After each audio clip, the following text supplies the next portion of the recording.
According to Alfred, Bruce Wayne has a very clear idea of human perfection towards he constantly strives.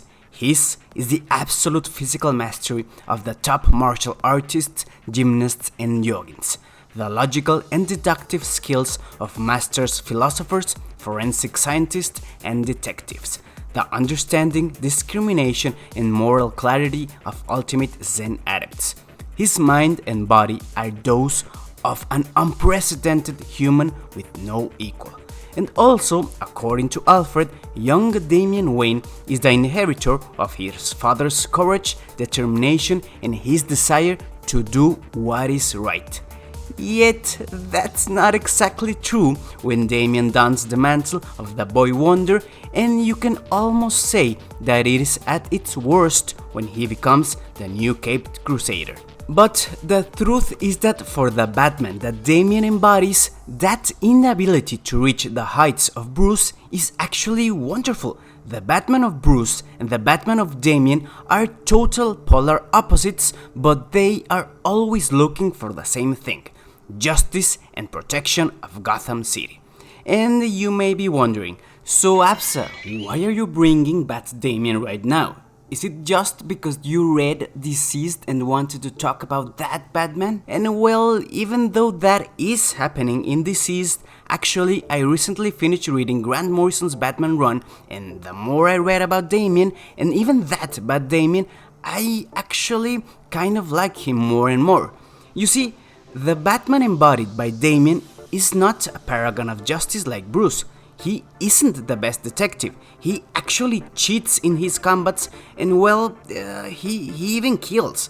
Damian Wayne's portrayal of Batman is actually the most human and flawed of them all, and that makes him much more empathic to all of us, even though he sold his soul to a devil to be the immortal protector of Gotham.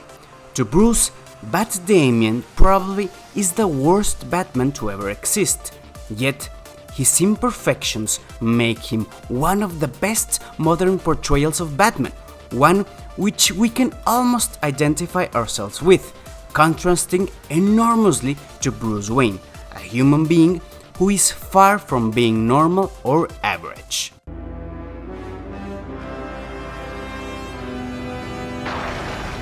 It's kind of a well-known secret that Bruce Wayne, the original Batman, is the human that represents the best expression of our species.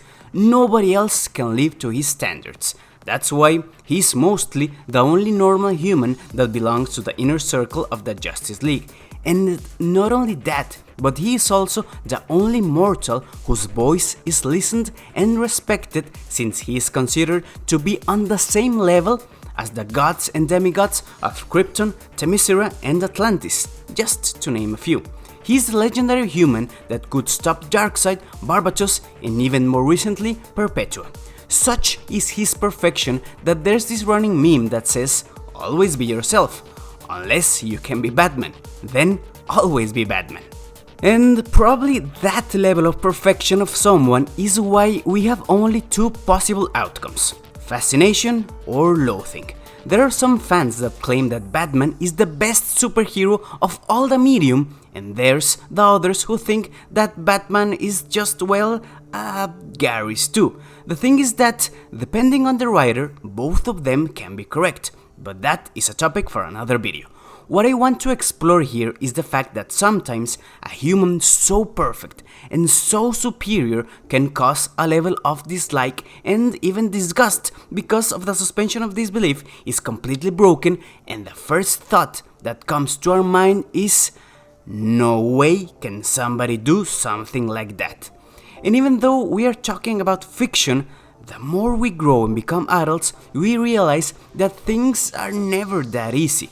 That real life is not black or white and definitely never perfect. The Batman of Bruce works with a younger or, well, more optimistic audience that wants to believe the simplicity of a kind of black and whitish life. Maybe that's why people start to fall off from comic book fiction, because they write it off as stories for kids who don't want to become adults or even face adulthood. But What happens when a character inside the story realizes that nobody is perfect, and that the illusion of a world without crime is just that, an illusion? What happens when not even Batman can fulfill the duties of Batman? Damian Wayne is what happens, an imperfect Batman that cheats and had to even sell his soul to the devil to protect Gotham City.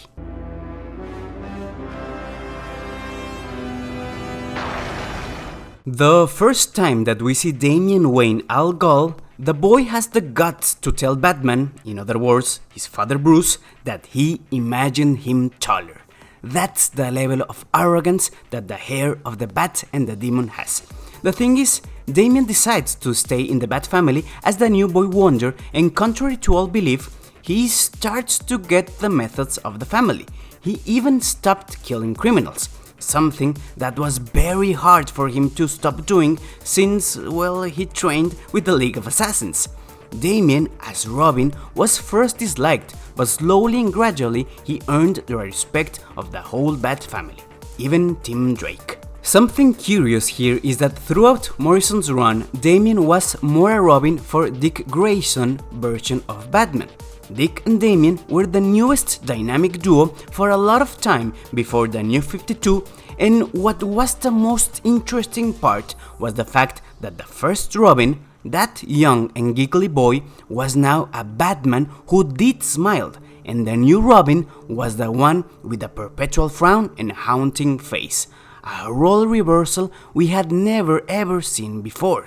But yeah, mysterious are the ways of DC continuity, and with the New 52 and Convergence and Rebirth and Dark Knight's Metal, well, things got weird and inconsistent. The story of how Damian becomes Batman was presented to us in two different sagas. The first one was a bizarre but super exciting and standalone story that was told in Batman 666. In the pages of that infamous comic, Morrison explains in more or less 5 panels how Batman was killed in front of Damian and how he chose to continue with the crusade as the new Batman.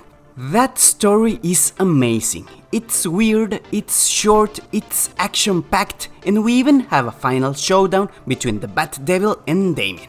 Obviously, Damian wins, and in fact, the final panel is where he utters the super epic phrase, "The apocalypse is cancelled until I say so." It was a very cool mini story, and if you would like to see me do a motion comic with that comic, go ahead and leave it in the comments, because I definitely love that story. And then, a couple of years later, Andy Kubert would retell and expand that story in a more or less standalone comic saga called Damian, Son of Batman. The problem with that story is that, well, it's not as good as the first one. I mean, the illustrations are incredible, and it's awesome that it is the origin story of BatDamian, but as a narrative, it's not that interesting, and there's no actual connection of the villain with Damian. And then the Joker comes out of nowhere, so yeah, it's not as good. The truth is that in both stories, Batman dies, and Robin is the one who inherits the cowl. In both cases, Damian dons the mantle and the crusade against crime. So it seems that history is bound to repeat itself, and it's again a murder what motivates a Wayne to rise and protect Gotham City. And you know what's the worst part? That Damian's saga as Batman is not that long, and it's quite tragic.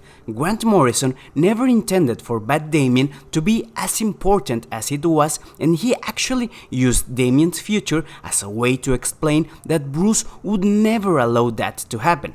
And Morrison's whole thesis with Batman is that Bruce Wayne will never die and never give up. The writer even returned to the future of BatDamian in the pages of Batman Incorporated No. 5 Volume 2, where we see a devastated Gotham City and the realization that Damian was actually the third ghost of Batman, the Devil Batman that would bring Armageddon to Gotham and kill everyone. It's almost as if the Batman, whose appearance was marked by the number of the beast, was cursed, and all of its portrayals in comics ended in a tragedy or an apocalypse. But there's an old saying that goes, the flame that burns twice as bright burns half as long.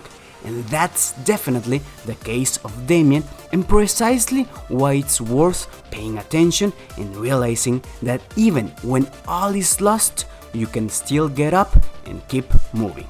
And even more so when you are willing to bend the rules.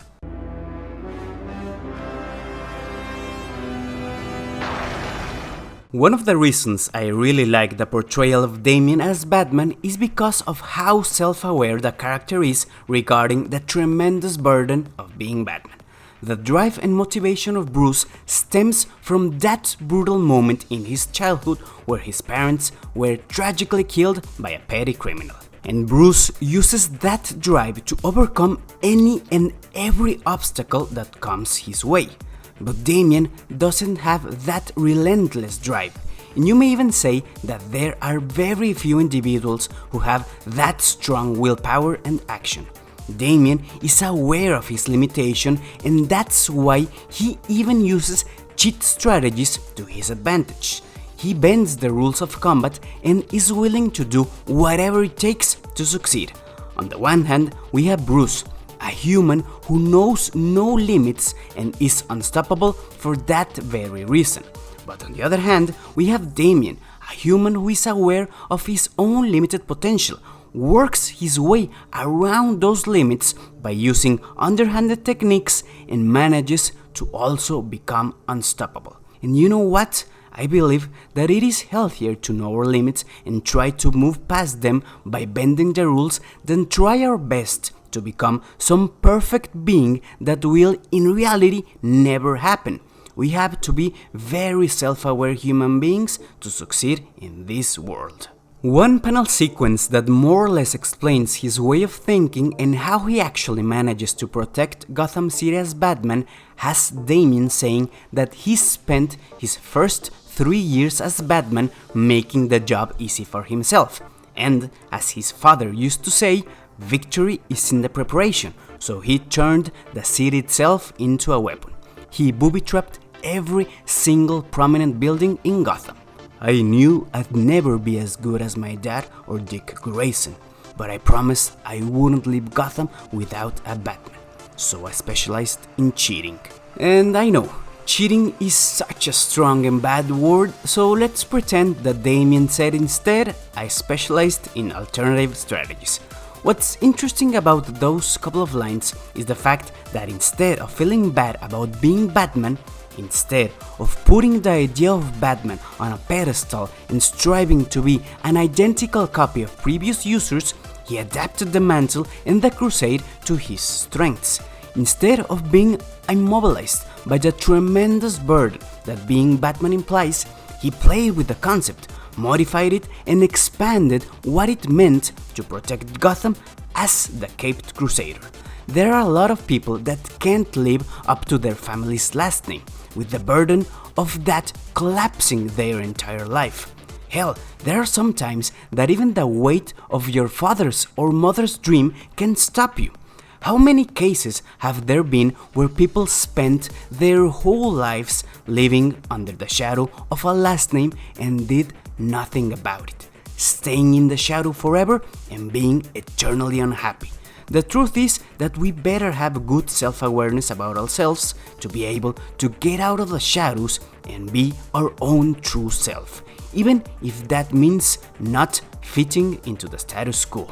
It's never about being a copy of something that already exists. It's about improving in our own way. In Damian's case, it's not about being a Batman like Bruce. It's about understanding that you can honor a legacy without being a perfect copy. That you can be complete by being your own true self and by being aware that we will never be as other people want us to be. Damian understood that life is about being who we want to be, to accept our imperfections, bend or even break the rules in our favor, and all in all, step out of the shadows of our ancestors if we are not comfortable there. I think that more or less we can say that Damian Wayne is more of an anti-hero than a hero, since his morals and ways of action are a bit more grayish. However, his intention to protect Gotham City as Batman remains the same. He knows that he is not a perfect hero, and that only motivates him to look for alternatives to be better. And you know, I think a lot of people want to be the hero of their own life, and they set impossibly high aspirations, and then they get frustrated because they couldn't achieve them because they were absurdly unrealistic. But I think that the unknown truth is that in this life it's probably better not to aspire to be the perfect hero, but rather the imperfect anti-hero who constantly wants to improve. Accept ourselves as we are and move forward according to our own goals, strengths, virtues and vices, and not the dreams and goals that someone else heroically imposed on us. It's about telling our own story with our own narrative, not the one someone else wants us to tell. To the eye of the outsiders, and perhaps even a younger Bruce himself, Damian would be the worst Batman.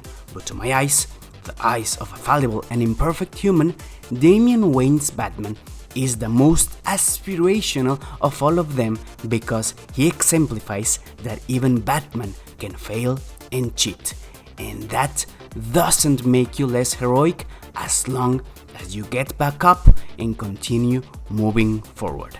Damian Wayne may be the worst Batman ever, the most imperfect of them all, and that's why he's my favorite.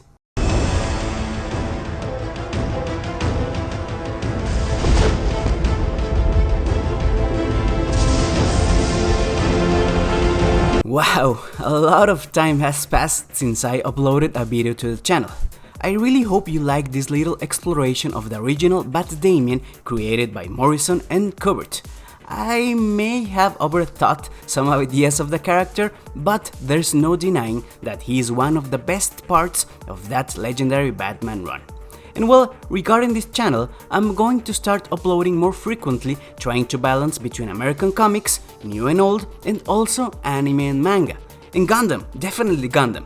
And you may think that it's a weird combo, but well, that's what I like, so expect more of that and maybe even figures. As you may or may not know, my name is Absa, and you can continue the conversation over at Twitter, where you can follow me at Absalonicas, and in Instagram, where I post pictures of my figures, my cats, and sometimes even myself. Right now, I'm still debating if I should start a new retrospective series about Universal Century, yes, Gundam's Universal Century, or considering the fact that Amazon Prime's The Boys is a very refreshing take on superheroes, maybe I'll explore the deconstruction and or revision of heroes starting with Miracle Man, The Dark Knight Returns, and so on and so forth until Garth Ennis' masterpiece, The Boys. Let me know in the comments. Until next time, I'm Absa, and let's keep forging our own heroic story.